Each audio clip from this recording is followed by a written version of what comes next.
Mom just told me to pack my bags because my sister's moving into my room, without even asking me. My voice trembled as I stood in the cramped living room of our suburban Ohio home, the words spilling out like a confession to an invisible jury. The air felt thick, heavy with the scent of Mum's lavender candles, but it did nothing to calm the storm brewing inside me. My name's Emma Carter, 28, and I've spent years pouring my heart and paycheck into keeping this 2-bedroom house from falling apart. Now, my mother, Linda Carter, 55, was beaming like it was Christmas morning, her arms wrapped around my older sister, Sarah Bennett, 30, and her husband, Michael, 32, who just announced they needed a place to crash. "Emma, isn't it wonderful?" Linda's voice was syrupy sweet as she hugged Sarah tighter, her greying curls bouncing with excitement. "Sarah and Michael are going through a rough patch, and we're going to make this work. Family sticks together." Her words were a punch to the gut. I glanced at Sarah, her hazel eyes glinting with something smug, like she'd already won a game I didn't know we were playing. Michael stood awkwardly by the couch, scratching his neck, his flannel shirt rumpled like he'd slept in it. The living room, with its faded floral wallpaper and creaky hardwood floor, suddenly felt like a stage where I was the only one without a script. I swallowed hard, my hands clenching into fists. "Mum, can we talk? Alone?" My tone was sharper than I meant, but the betrayal stung. I'd been the one paying half the mortgage, fixing leaky faucets, and skipping nights out to keep the lights on. Linda barely glanced at me, waving a dismissive hand. "Not now, Emma. We've got to get the spare room ready for Sarah and Michael." Her words sliced through me, and Sarah's lips curled into a faint, triumphant smile. My chest tightened, like the walls were closing in. This wasn't just about a room. It was about my place in this family, or lack thereof. "Mum, this is my home too," I said, my voice rising despite my effort to stay calm. "You can't just decide this without me." Linda's face hardened, her blue eyes narrowing. "Emma, don't be selfish. Sarah's family, and she needs us." The word selfish hit like a slap. I felt my throat burn, tears pricking at the corners of my eyes. "What about me?" I asked, my voice cracking. "I've been holding this place together, and you act like I'm invisible." Sarah smirked behind her hand, and something inside me snapped. This wasn't just a decision. It was a declaration that I didn't matter. The living room felt like a battlefield, the tension thick enough to choke on. Linda crossed her arms, her floral blouse wrinkling as she stepped closer to me, her voice low and sharp. "Watch your tone, young lady. This is my house, and I say Sarah and Michael are staying." Her words were a blade, cutting through the fragile thread of respect I'd clung to. I stood my ground, my sneakers rooted to the worn rug, my heart pounding like a drum. "Your house?" I shot back, my voice trembling with a mix of anger and hurt. "I've been paying for half of it, Mum. I deserve a say." Sarah lounged on the couch, her legs crossed, watching the drama unfold like it was her favourite reality show. Michael shifted uncomfortably, muttering something about grabbing a glass of water, but no one paid him any mind. Linda's face flushed red, her finger jabbing toward me. "You're being ungrateful, Emma. Sarah's going through a tough time. Her and Michael lost their apartment. Where's your compassion?" Compassion? The word felt like a mockery. I laughed bitterly, the sound harsh even to my own ears. "Compassion? When was the last time you showed me any? All you do is fawn over Sarah, no matter how many times she screws up." Linda's eyes widened, and for a moment I thought she might back down. But then her expression hardened, and she delivered the blow I hadn't seen coming. "If you can't handle your sister needing help, maybe you should find somewhere else to live." The room went silent, the weight of her words crashing over me like a tidal wave. Sarah's smirk widened, and I felt the ground shift beneath me. "You're kicking me out?" I whispered, barely able to breathe. Linda's jaw tightened, but she didn't back down. If that's what it takes for you to learn some respect.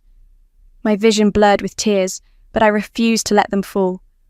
Fine, I said, my voice shaking with rage. If that's how you feel, I'm done. I turned on my heel, storming toward my bedroom, the echo of Sarah's soft chuckle trailing behind me. My room was my sanctuary, posters of indie bands on the walls, a desk cluttered with work papers, but now it felt like a cage. I slammed the door, my hand shaking as I leaned against it, hot tears finally spilling down my cheeks. How could Mom choose Sarah, who'd never held a steady job, over me? I'd given everything to this family, and it still wasn't enough. I paced my bedroom, the hardwood creaking under my frantic steps. My mind was a whirlwind of anger and grief, replaying Mum's words like a broken record. Find somewhere else to live. The sting of betrayal was raw, like a fresh wound. I glanced at the photo on my nightstand.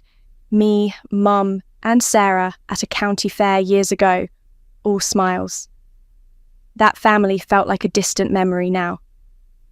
I sank onto my bed, my hands gripping the quilt Grandma had made, and let the tears come. But beneath the pain, a spark of defiance flickered.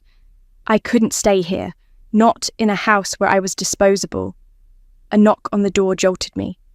"Emma, open up!" Linda's voice called, sharp and impatient. I wiped my eyes, steeling myself, and yanked the door open. "What?" I snapped, glaring at her. Linda's face was stern, but there was a flicker of unease in her eyes. "You're being dramatic. Sarah and Michael need us. You can't just storm off like a child." Her words reignited my anger. "Dramatic?" I scoffed, crossing my arms. "You're throwing me out for Sarah, who's never lifted a finger for this family. I've been paying the bills, Mom, while you treat me like a tenant." Linda's lips pressed into a thin line. "You're twisting this, Emma. Family helps family." I laughed, the sound hollow.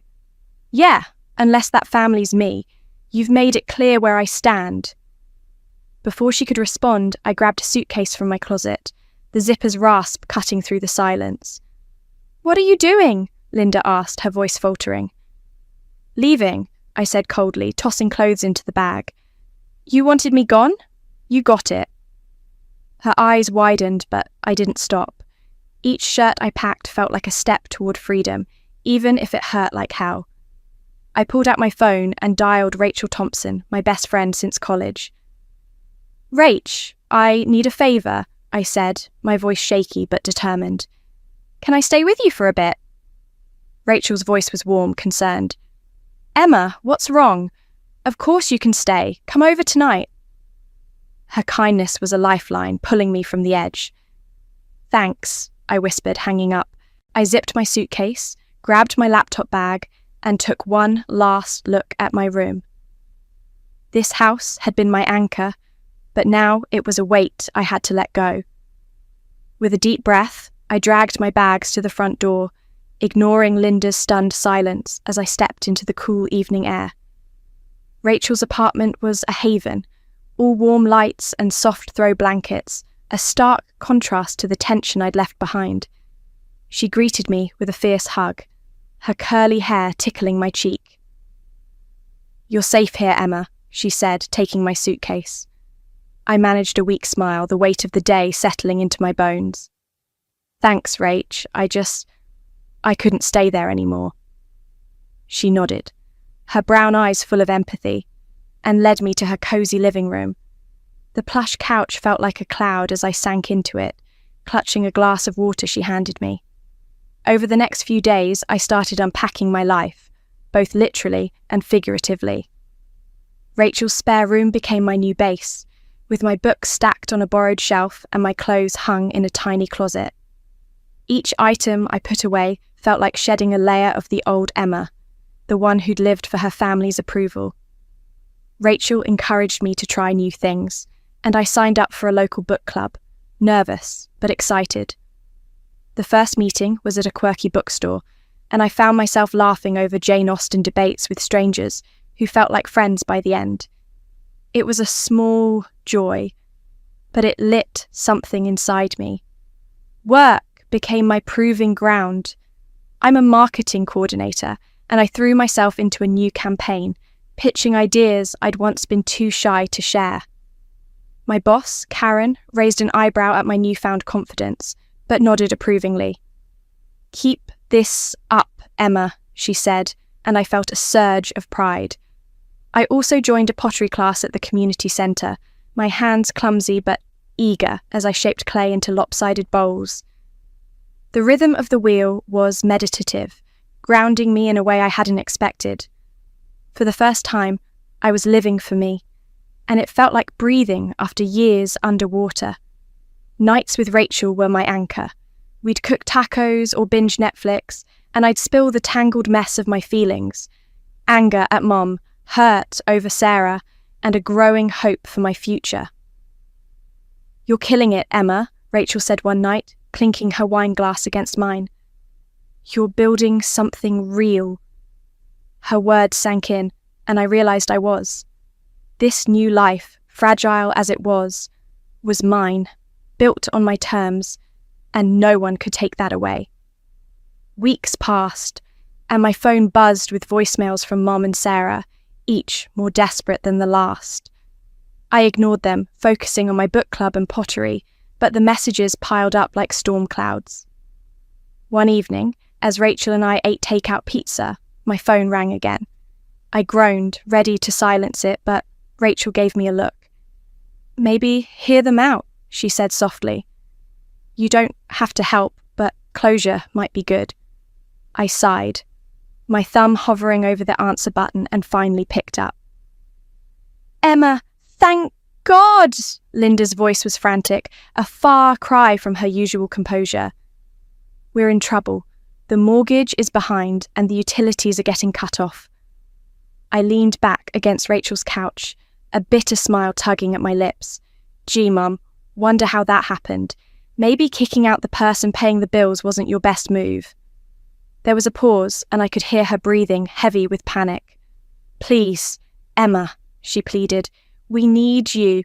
Sarah and Michael are trying, but it's not enough." Her desperation was palpable, but it didn't soften me. Not yet. I glanced at Rachel, who gave me an encouraging nod, and took a deep breath. "You know, Mum, I warned you about Sarah and Michael. You chose them over me, and now you're dealing with it." My voice was cold, but inside, I felt a storm of emotions. Satisfaction, guilt, and a lingering ache for the family we used to be. Linda's voice cracked. "I made a mistake, okay? I'm sorry. Just help us, please." I closed my eyes, the weight of her words pressing against the walls I'd built. "Sorry, Mum," I said finally. "You told me to leave, and I did. Figure it out." I hung up, my hands trembling, and Rachel squeezed my shoulder. "You okay?" she asked. I nodded, a quiet strength settling in. "Yeah, it's satisfying in a messed up way." Over the next few weeks, Rachel brought me snippets of gossip from the neighbourhood. The utilities at Mum's house were shut off, the once tidy yard was overgrown, and debt collectors were circling. Part of me relished it. A dark, twisted justice after years of being sidelined. But another part, small but persistent, ached. They were still my family, flaws and all, and watching them crumble wasn't as clean a victory as I'd imagined. One rainy afternoon, as I was prepping for a big presentation at work, my phone buzzed with Mum's number. I hesitated, my finger hovering over decline. But something, maybe Rachel's advice, maybe my own exhaustion with anger, made me answer. "Emma," Linda's voice was barely a whisper, thick with tears. "I don't know how to start. I was a terrible mother to you. You deserved so much better." Her words hit like a freight train, raw and unguarded, nothing like the defensive tone I'd braced for. I sank into my desk chair, gripping the phone. "Mum, you really hurt me," I said, my voice softer than I'd planned. "You made me feel like I didn't matter." She sobbed quietly, and I could picture her in the kitchen, her hands trembling. "I know," she said. "I was blind, Emma. I thought I was helping Sarah, but I pushed you away. I'll do anything to make it right." Her sincerity cracked something in me, a wall I'd built to keep the pain out. I took a shaky breath, feeling the weight of years of resentment shift. "Okay, Mum," I said finally. "Let's try. One step at a time." That conversation was a turning point. Fragile, but real. Mum started inviting me for weekly dinners, just the two of us, at the house I'd once called home. The first time I sat at the familiar oak table, my stomach knotted with nerves. But as I talked, really talked, about the years of neglect, Mum listened, her eyes glistening with regret. "I was wrong, Emma," she said, her voice breaking.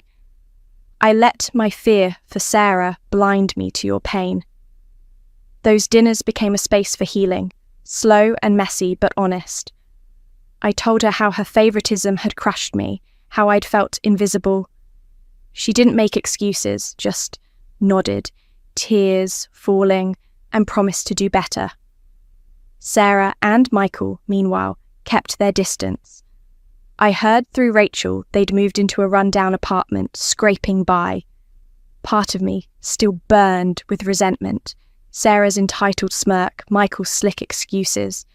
But I knew clinging to that anger would only chain me to the past. Letting go wasn't for them. It was for me, to keep moving forward. My new life bloomed like spring after a long winter. At work, I took on a side project, designing a social media campaign that went viral in our small industry circle. Karen, my boss, called me into her office, a rare smile on her face. "Emma, you're a rock star," she said, hinting at a promotion. I walked out of that meeting, feeling 10 feet tall, my confidence no longer tied to anyone's approval, but my own. My book club became a second family, our debates over novels spilling into late-night coffee runs. Pottery class was my zen, the clay cool and forgiving under my fingers as I moulded it into vases and bowls, each one a little less wobbly than the last. Rachel was my rock, always there with a laugh or a pep talk. One evening, on her balcony overlooking the twinkling lights of our town, we shared a bottle of Pinot Grigio, the air warm with summer's promise. "You're a different person, Emma," she said, her eyes shining with pride. "Stronger, happier." I clinked my glass against hers, my heart full. "Couldn't have done it without you, Rach. You were my lifeline." Her smile was everything, a reminder that I'd built a new kind of family, one that saw me for me. I started exploring more, saying yes to things I'd once shied away from. I went hiking with co-workers, my boots crunching on forest trails, and even tried salsa dancing, laughing at my clumsy steps. Each experience was a brick in the foundation of the new Emma, someone who wasn't defined by her family's shadow, but by her own light. The resentment that had once burned in me faded, replaced by a quiet strength. I was enough, just as I was. One crisp fall evening, as I was getting ready for a night out with my book club, my phone pinged with a text from Mum. "Emma, I'm so proud of you. You've become such a strong, incredible woman. Thank you for giving me a chance to be part of your life again." I stared at the screen, tears welling up. Not the bitter ones of the past, but ones of gratitude. I typed back, "Love you, Mum. Thanks for trying." It wasn't perfect, but it was real, and that was enough. I stepped into the night, the air cool against my skin, and joined my friends at a local bar. We laughed over craft beers, swapping stories, and planning our next book pick. I looked around at their faces, people who valued me, who saw my worth, and felt a peace I'd fought hard for. The pain of my family's neglect was still there, a scar that would always mark me, but it no longer defined me. I was Emma Carter, 28, a woman carving her own path, surrounded by love I'd earned through courage and heart. Mum and I kept our weekly dinners, each one a step towards something better. She'd ask about my pottery, my work, and I'd ask about her garden, her book club. It wasn't the mother-daughter bond of movies, but it was ours, built on honesty and effort. Sarah and Michael were a distant echo, their lives a cautionary tale I no longer needed to dwell on. I was too busy living my own story, one where I was the hero, not the sidekick. As winter settled over Ohio, I leaned into my independence with a hunger for more. Work offered me the promotion, a senior coordinator role with a corner office and a raise. I celebrated with Rachel in my book club, popping champagne in her living room, the bubbles fizzing like my excitement. "To Emma, the badass," Rachel toasted, and I laughed, my cheeks flushed with joy. The job meant more responsibility, but I was ready, my confidence honed by months of proving myself. I dove deeper into my hobbies, my pottery now good enough to gift, lopsided mugs for Rachel, a vase for Mom. The book club planned a trip to a literary festival, and I volunteered to organise it, my leadership skills sharper than ever. I even started a blog, sharing stories of my journey from family outcast to empowered woman. The comments poured in, strangers saying I'd inspired them, and I realised my pain had become a beacon for others. Mum's efforts continued, small but steady. She sent me a scarf she'd knitted, lumpy but warm, and I wore it proudly. Our dinners grew easier, laughter mixing with the clink of silverware. I still felt a twinge when Sarah's name came up, but it was fleeting. I'd learned that forgiveness didn't mean forgetting. It meant choosing peace over pain. My heart was lighter, my steps surer, as I walked into the future I'd built. By spring, I stood taller, my life a tapestry of lessons and triumphs. My promotion settled into routine, my blog gained traction, and my book club felt like home. Mum and I were still a work in progress, but we were trying, and that was enough. I heard Sarah and Michael were scraping by, their debts a shadow they couldn't outrun. I wished them no harm, but I didn't owe them my heart. My energy was for me, for Rachel, for the people who lifted me up. One evening, as I sat on Rachel's balcony, the sky streaked with pink and gold, I thought about the girl I'd been, scared, unseen, desperate for approval. She was still part of me, but she wasn't all of me. I'd fought for this life, clawed my way out of a toxic cycle, and emerged stronger. I raised my wine glass to the stars, a silent toast to resilience, to second chances, to me.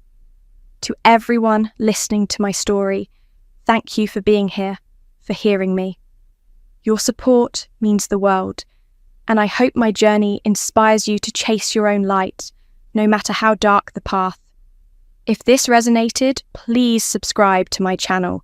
Let's keep sharing stories that matter, stories that remind us we're never alone. Hit that button, join the family, and let's keep growing together. Here's to new beginnings, always.